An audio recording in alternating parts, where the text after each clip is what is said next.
Salams and welcome to episode number 26. Episode number 26 as we go through this book, Islam and Introduction by Maulana Dr. Fazlur Rahman Ansari, beautifully edited and compiled by Abdul Kader, Choughley. And today we're going to look at the concept of Salah. We just finished the Muhammad, the pinnacle of perfection, and now we're looking at Salah. Verily, the prayer is prescribed to the believers at definite times, and that is in Surah An-Nisa, chapter 4, verse number 103.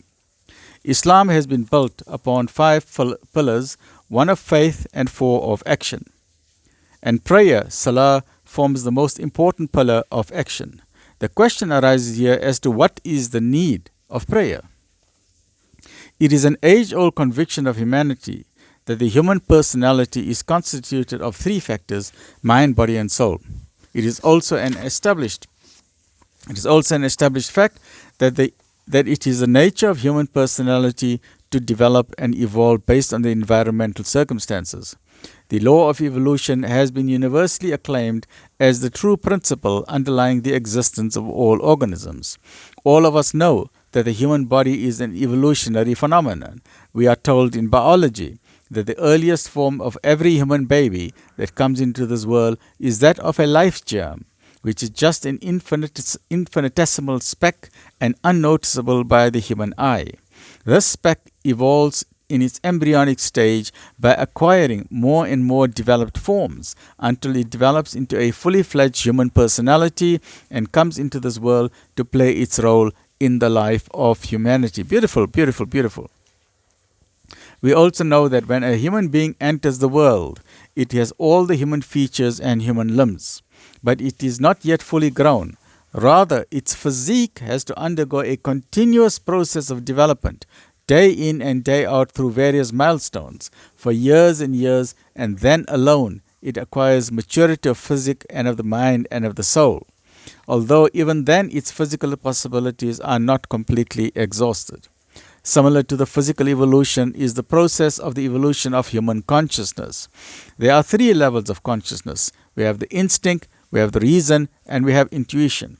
While there are 5 forms of consciousness. We have the physical consciousness, theoretical consciousness, moral consciousness, aesthetic consciousness, and spiritual consciousness.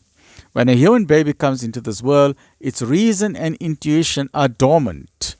Even all the instincts are not active. In fact, the only instinctive activity present at the time of birth is in connection with the sense of tastes, because that's for survival. So the mouth of the baby, as it sucks the milk, that is absolutely magnificently highly tuned. So that part of the brain is highly developed. The baby naturally knows where to find the breast, how to suck the nipple, and to drink in the milk. The milk is essential for survival, and the baby thoroughly enjoys the taste of the milk because it is essential for survival. Subhanallah, and that is how the brain has been created. No one has to teach a baby, okay, you must do this, and must do this, and milk is good for you, and must go for milk classes or dietary classes.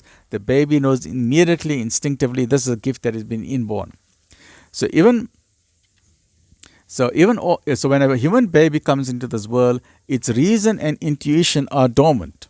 Even all the instincts are not active. In fact, the only instinctive activity present at the time of birth is in connection with the sense of taste. The eyes of the baby open only a day or 2 after birth. But even then, the sense of sight is a very simple and vague form. For instance, the child does not seem to distinguish between different objects, which capacity develops only gradually. And this is very important from a medical point of view. A child can only see about 20 centimeters, right? Beyond that, everything is a blur.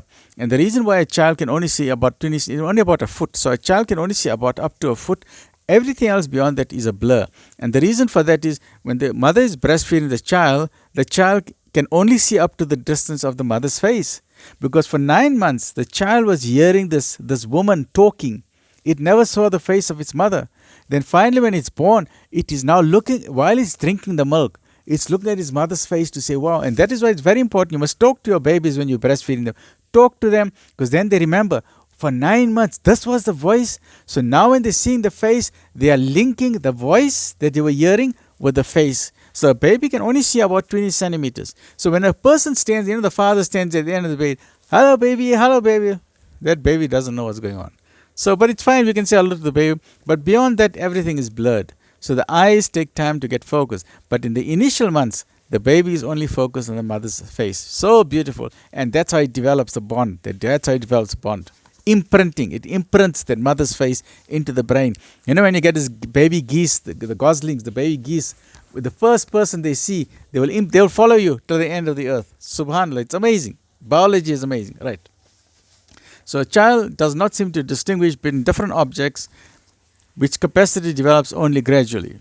In the same way, do all the other senses develop. Thus, human reason starts functioning only when the primary senses have developed to an appreciable extent. This occurs when the child has learned to talk and begins to ask questions. Asking questions is a phenomenal development of the human intellect. So to ask questions, it means that the brain is maturing. So we sometimes get annoyed with the children always ask, but why? But why? Go ask your mother. But why? Go ask your father. But because you get tired of answering, they keep on asking. But this aspect of curiosity is absolutely fabulous and is an essential component of how the brain must develop. So don't tell a child, don't ask questions. Don't ask. No, they must ask questions. Encourage them to ask questions. It's very, very important. So this occurs when the child has learned to talk and begins to ask questions. Then begins his education, in which he gets the opportunity of developing his intellect. This situation continues for some time when the third stage is reached. The moral consciousness starts asserting itself. It continues to deepen and widen as life progresses. Moral development in its turn leads to two further realms. Firstly, the aesthetic realm, and then the spiritual consciousness. It must be clear at this stage that it is not only the human body which evolves from a life germ into a fully fledged state, but the human consciousness also evolves through a continuous process. Now, the human body cannot develop and evolve without being fed and taken care of. This is very important. Similarly, in the case of the human mind and the human soul, we need to nourish and feed every part. We need to feed the body, feed the mind, feed the soul, feed the heart, feed every aspect of our body. We feed the human body with physical food. We feed the human mind with ideas or mental food. Likewise, we must feed the human soul with spiritual food. So remember to feed all aspects of your body.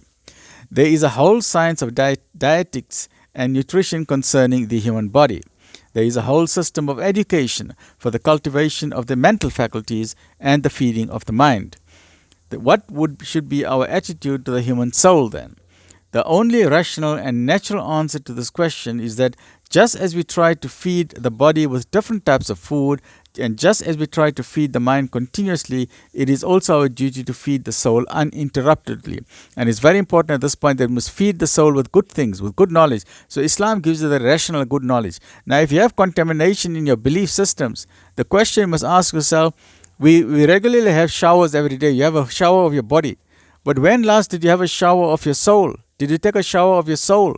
That means, did you remove wrong concepts about the soul? When last did you have a shower of your brain? Did you wash your brain out? Have you removed the toxins from your brain? You must take your brain to a car wash. Okay, so the same way we wash the body, we must wash the brain, remove negative thoughts and remove toxins from our brain. And similarly with the soul, don't tell your soul that there's more than one God. There's only one God. The minute you tell yourself that, okay, there's different types of God, or maybe God exists, or God, you're corrupting your soul. So have a spiritual shower, have a physical shower, and have a mental shower. Remove all toxins, you remove all wrong things from our brain. Focus on the rational thinking, which is Islam. We have already pointed out that the food for the body is physical in its nature, while the food for the mind is mental in its approach. Therefore, the food for the soul should be spiritual. We have been told in Islam that the food for the soul is the remembrance of Allah, which is zikr, which is the polish of the heart. It is not to be performed in a state of communion with similar prerequisites that we observe in the administration of physical and mental foods. The first prerequisite in connection with the physical food is to eat it with preparation and care. Mental food too has to be received with dedication and the fullest attention. Likewise, spiritual food must be administered after preparation, which Islam prescribes in the form of pre-prayer ablution, which is known as the wudu, establishing the intention, which is known as the niyyah, the intention, and withdrawing the thought from everything and concentrating it upon Allah subhanahu wa ta'ala alone. This form of devotion refers to the act of remembering Allah with both heart, mind, body and soul. The second prerequisite in connection with the physical food is that it should be of a healthy type. Likewise is the situation with mental food. The ideas which can ensure the healthy development of the mind are always those which are sound and good. As regards our spiritual food, our remembrance of Allah should be centered on the one and true Allah and not on man-made deities and idols. Thus, Islam has laid the most profound emphasis on the avoidance of polytheism. The Quran says very clearly, say not Trinity, desist, do not say that. So, in believing in the one and only Allah as alone worthy of worship. God is one, He begets not, nor is He begotten, and there is nothing like unto Him in the entire universe. The third prerequisite in connection with the physical food is that it should be administered at regular intervals during the day and the night. Otherwise, the physical organism would not grow properly or may not grow at all.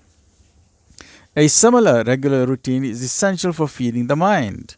Training must be consistent in order to build up the human mind in a healthy state and a sound pattern. Similarly, likewise, the third prerequisite of feeding the soul should be regular and consistent feeding, and this Islam has provided in its most natural form by prescribing the 5 obligatory prayers during the day and the night, or during one cycle of night and day. The Fajr morning Salah is observed before sunrise when the day is about to begin, and we have to plunge ourselves wholeheartedly into our major engagements. It forms the spiritual breakfast, and it is time to act as a forerunner of the physical breakfast. Then there comes a lull in our physical staminas at noon, when we have to replenish our energy by having lunch. Islam prescribes that we should revitalize on that occasion our spiritual energy also by offering the zuhr or the midday sarah or prayer. Later in the day, we again need a cup of tea or some light refreshments, and in British society, and we were in early South Africa, you have tea and biscuits in the late afternoon. So Islam desires us to have a spiritual stimulant also at that time in the form of the Asr or the afternoon Salah. Again, when the sun sets and the night begins and a new phase starts and the time for dinner comes. Islam wants us to reinforce our spiritual energy also by means of the Maghrib Salah. Later on comes the time for going to bed, when healthy and strong people like to take some nutrient in order to pass the night in radiant sleep. Warm milk and biscuits. Once again, Islam desires us to strengthen ourselves spiritually through the Isha Salah and to go to bed while we are in a state of spiritual harmony.